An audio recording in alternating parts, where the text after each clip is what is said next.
estratégia do dia, o podcast original da Bloomberg Linha. A China acordou, lavou o rosto, olhou pro espelho e disse chega. Tipo aquele meme da galinha olhando pro espelho com a frase você é uma máquina de vencer. O presidente Xi Jinping se reuniu com os 24 membros do Comitê Executivo do Partido Comunista para falar dos esforços para atingir as metas econômicas anuais do país. Eles basicamente apertaram o botãozinho vermelho de urgente para buscar esse crescimento, com promessas de apoiar os gastos fiscais e estabilizar o setor imobiliário. O que mais a China pretende fazer para restaurar a confiança? A gente vai ver isso hoje juntos. Também vamos falar sobre a Temu, ou Temu, aquele aplicativo concorrente da Shopee. O que acontece é que ele já se aproxima do Magazine Luiza em usuários ativos em agosto, segundo o Citi. Sim, hoje nós temos um episódio bem chinês, em homenagem à novela Pad Chinesa que tá com tudo. Inclusive tá sendo bem difícil de dormir ultimamente, porque as gravações estão acontecendo na rua de casa durante a madrugada e tem muita cena de luta. Ontem mesmo o Davi Brito tava berrando com uma espada de samurai aqui na frente. Eu tentando dormir aqui, o cara gritando toma calabreso às 3 da manhã. E chega de fique agora. Eu sou o Alan Blanco, seu apresentador até a segunda ordem, que talvez não dure muito se ficar falando sobre novelas fictícias no começo de um podcast informativo, e aqui você escuta as principais notícias do Brasil e do mundo. Vamos lá, eu preciso lembrar vocês que o Bloomberg Linha Summit 2024 está chegando. Esse é o evento de executivos e líderes mais exclusivo do país e ele acontece em São Paulo no dia 7 de outubro no Hotel Rosewood. E ainda está rolando o sorteio de 2 pares de ingressos. Para participar é só responder corretamente a uma das perguntas que eu vou deixar aqui no episódio até sexta-feira. No último episódio, a pergunta foi qual será o valor do déficit primário do Brasil ao final do ano segundo o relatório de receitas e despesas. A resposta certa era 68,8 bilhões de reais. Se você comentou isso, você acertou. Acertou. Bom, antes da gente falar, eu tenho uma pergunta séria aqui pra vocês. Você já usou o Temu, ou Temu, aquele aplicativo da China? Como que foi a sua experiência? Compartilhe aqui nos comentários, porque isso vai ajudar bastante num relatório que tá em desenvolvimento pela equipe da... Não, eu tô precisando comprar umas coisas pra cozinha e tava pensando em comprar lá. Aí se você tiver... Aí... ia ajudar bastante. Bom, a chinesa Temu liderou o ranking de downloads de aplicativos de marketplaces no Brasil em agosto e quase se igualou ao número de usuários ativos mensais do Magazine Luiza, segundo um relatório sobre o desempenho do varejo online elaborado pelo Citi. O marketplace do homem mais rico da China, Colin Huang, chegou ao Brasil no início de junho e se tornou rapidamente popular no país com um plano agressivo que envolve frete grátis, descontos acima de 70% e brindes como drones. Analistas já alertavam para o risco de perda de participação de players nacionais no mercado doméstico. Abre aspas. A Temu teve um desempenho extraordinário, quase igualando os números do Magalu, que são aproximadamente 19 milhões, isso após 2 meses de chegada ao Brasil. Fecha aspas. Isso apontaram analistas da equipe de Equity Research para o varejo do Citi, liderados por João Pedro Soares. Só em agosto, o aplicativo da China foi baixado por 7,2 milhões de usuários no Brasil. Isso é uma performance que superou seus concorrentes, segundo dados coletados pelo Citi. O levantamento considerou ainda os números da Shopee, da Amazon, do Mercado Livre e das Casas Bahia. Em agosto, o tráfego dos sites dos marketplaces registrou uma queda de 3%, segundo o Citi. Esse foi o 4º mês consecutivo de redução, e esse desempenho negativo foi influenciado principalmente pela Amazon, que registrou a primeira queda mensal de 5% de 2024 no comparativo anual. Na contramão da indústria, a Shopee teve crescimento de 19% no tráfego em agosto, enquanto o Meli, o Mercado Livre, avançou 8%. O Magazine Luiza teve queda de 17% no tráfego no mês passado, considerando todos os sites do grupo, que contam com Kabum, Netshoes, Zattini e Época Cosméticos. A estratégia da Temu no Brasil tem sido considerada agressiva pelo mercado. Nos últimos anos, os marketplaces presentes no país reduziram a frequência das promoções com frete grátis a fim de preservar margens e recuperar a rentabilidade. As mercadorias provenientes da China levam em média uma semana para entregas na capital paulista. E o diferencial da Temu tem sido oferecer crédito de R$10 por atraso ou um reembolso se o produto não chegar em 50 dias. Para incentivar a recorrência, o aplicativo recorre também à gamificação, como jogos de roleta, tudo isso para conceder bônus aos clientes. E qual que é a situação do Magazine Luiza? O que a Lu está fazendo para seguir no mercado? No Magalu, o foco tem sido impulsionar as vendas no marketplace sem sacrificar margens. Isso com maior participação na receita dos ganhos com entregas para terceiros. Em junho, a companhia anunciou parceria estratégica com o AliExpress para complementar o sortimento, principalmente com produtos de ticket mais baixo.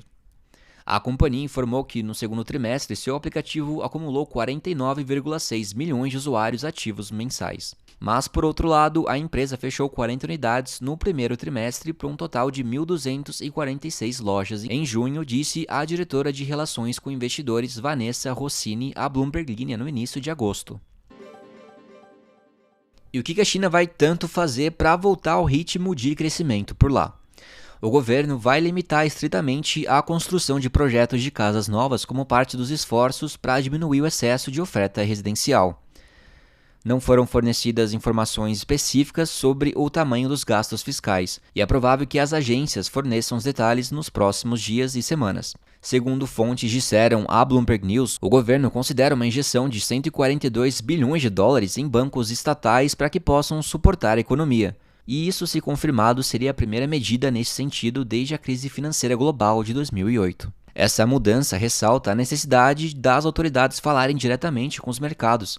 Isso dias depois que o Banco Central lançou uma poderosa abordagem de política monetária que fez com que o índice de ações de referência registrasse a maior alta desde 2020. O foco na economia na região do Comitê Executivo do Partido Comunista deste mês, que é a primeira desde 2018, foi incomum e demonstra o desejo das autoridades de acalmar a crescente ansiedade econômica, depois que o crescimento da China desacelerou para o pior ritmo em 5 trimestres. Os líderes pediram calma para lidar com os atuais desafios econômicos. Calma, calabreso. Ao mesmo tempo em que pareciam reconhecer que era hora de mudar de marcha. As autoridades receberam instruções claras para enfrentar as dificuldades, fortalecer a confiança e aumentar seriamente o senso de responsabilidade e a urgência de realizar bem o trabalho econômico.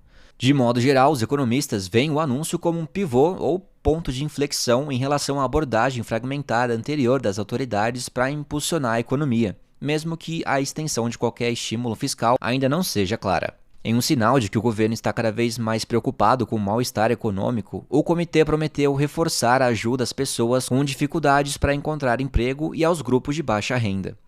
No dia anterior, o governo do país disse que ofereceria uma ajuda única em dinheiro aos residentes que enfrentam dificuldade e prometeu mais benefícios para os desempregados. E a minha voz está quase subindo. O comitê também pediu às autoridades que emitam e façam bom uso dos títulos soberanos especiais ultralongos e das notas especiais locais para impulsionar o investimento. Eles também pediram a implementação vigorosa de cortes nas taxas de juros e nos requisitos de reservas para os bancos. Essas medidas de flexibilização foram anunciadas pelo Banco Central chinês nesta semana. Apesar disso, as ameaças à economia continuam. A crise imobiliária que se arrasta há anos e que dizimou uma riqueza estimada em 18 trilhões de dólares das famílias, esmagou o apetite por gastos e levou a China à sua mais longa série de deflação desde 1999. As tensões comerciais com os Estados Unidos e a Europa sobre a alegação de excesso de capacidade chinesa estão lançando uma nuvem sobre o motor da fábrica, que continua sendo um raro ponto positivo. A recente série de medidas de estímulo ajudou a reduzir, até certo ponto, as preocupações de que a China não atingirá sua meta de crescimento anual de 5%. Anteriormente, economistas de bancos de Wall Street, incluindo o Goldman Sachs, cortaram suas previsões para o PIB do ano inteiro. Isso na esteira dos dados econômicos mais fracos de agosto, que mostraram que a produção, o consumo e o investimento esfriaram de forma generalizada. Antes de mais nada, vamos para a pergunta do episódio de hoje, e a pergunta é: quantos membros tem o Comitê Executivo do Partido Comunista da China? Eu falei no episódio, se você lembra, você sabe a resposta. E bora ler aqui alguns comentários. Antes disso, eu prometi um review de um álbum da Taylor Swift. Eu ouvi o álbum Fearless, a versão internacional que tem algumas músicas a mais, aparentemente. Eu senti um grande pulo pro pop, pra falar a verdade. O primeiro álbum que eu tinha escutado era bem mais country, e esse já tinha algumas músicas que eu conhecia, como qualquer pessoa conheceria, como You Belong With Me e Love Story. Eu acho que eu prefiro a versão country dela. Dou destaque à música Hey Stephen, que eu gostei. Eu imagino que o próximo álbum seja pop, talvez mais. Mas isso eu vou descobrir na semana que vem. Vamos ler aqui os comentários de vocês. Então, Thiago Araújo diz: como o Alan Blanco tem mais de 1,90 m? Não sei. E como que você tem essa informação? De verdade. Hartung Stênio diz: estrategistas e derivados é muito feio. Acho estrategistas do dia ou estrategistas de hoje legal. Então, não, peraí, vamos organizar essa discussão então. Deixa eu me falar do Strategies. Aí eu achei que todo mundo teria gostado de Strategies. Mas eu tô vendo aqui que você e mais outra pessoa, deixa eu ver quem. Emanuel Borges aqui, ele diz: eu ainda prefiro estrategistas em vez de Strategies, RS. Tá, então eu vou criar uma enquete. Eu vou criar uma enquete. Nesse episódio aqui vai ter o que vocês preferem, estrategistas do dia ou estrategias. É uma coisa fútil? É, mas é importante também. Midori Tanaka diz: oba, fui notado e com direito a falar o nome correto, sempre erram. Minhas indicações de K-pop são BTS ou BTS, The Rose e Stray Kids. São vibes diferentes de acordo com os álbuns e tem os álbuns solos dos integrantes do BTS todos ótimos. Creio que um desses vai te agradar, depois me conta o que achou. Conto sim. Daniel Rezende diz: você não conhece AI? Melhor filme dos anos 2000. De verdade, eu nunca ouvi falar. Eu fiquei de pesquisar, ainda não pesquisei, mas prometo que eu vou conhecer daqui a pouco. Danilo Ribeiro diz: a imitação do primo Alan do Silvio Santos me deixou com saudades do Mickey e da Ana, culpem o Davi, haha. Bah, muito obrigado pelo comentário. Carlos Ponick diz: Alan, quero jogar um jogo com você. Eita, uma vibe Jogos Mortais aqui, hein? Escolha entre uma dessas três e ouça: Whitechapel, Motionless in White, Parkway Drive, e traga a sua impressão sobre o que escolheu.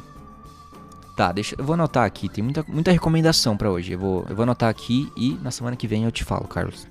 Samantha Fernandes diz: esqueci de comentar ontem, mas eu gostei muito da série Death Love Robots, uma crítica bem pesada ao ser humano. A maioria dos episódios são de robôs. Ah, eu também não sabia que o TikTok tinha app de música, sou influente lá, mas não sabia, vivendo e aprendendo. Como assim você é influente lá? Quem que é você? Passa seu user do TikTok pra gente. Estou extremamente curioso agora. João Gabriel Campos diz: estava achando que a voz do Alan era inteligência artificial, mas essa imitação do Silvio Santos me deixou na dúvida. Porque nenhuma tecnologia faria uma imitação tão perfeita, né? É isso que você quis dizer, né, João? Hannah diz: a pergunta que fica depois desse episódio é: a Luísa ainda está no Canadá? Hannah, aqui você está lidando com pessoas do jornalismo, então eu acabei de pesquisar aqui, segundo a UOL, ela não está no Canadá, ela voltou pro Brasil. Ela fez faculdade de odontologia, casou e é mãe de um menino. Hoje ela tem quase 10 mil seguidores no Instagram e compartilha imagens do trabalho e momentos de família. Virou uma mãe de família. E é isso por hoje, eu vou ficando por aqui. Muito obrigado pela audiência, por favor bebam água e até a próxima. Tchau, tchau. Um big beijo para todo mundo aí.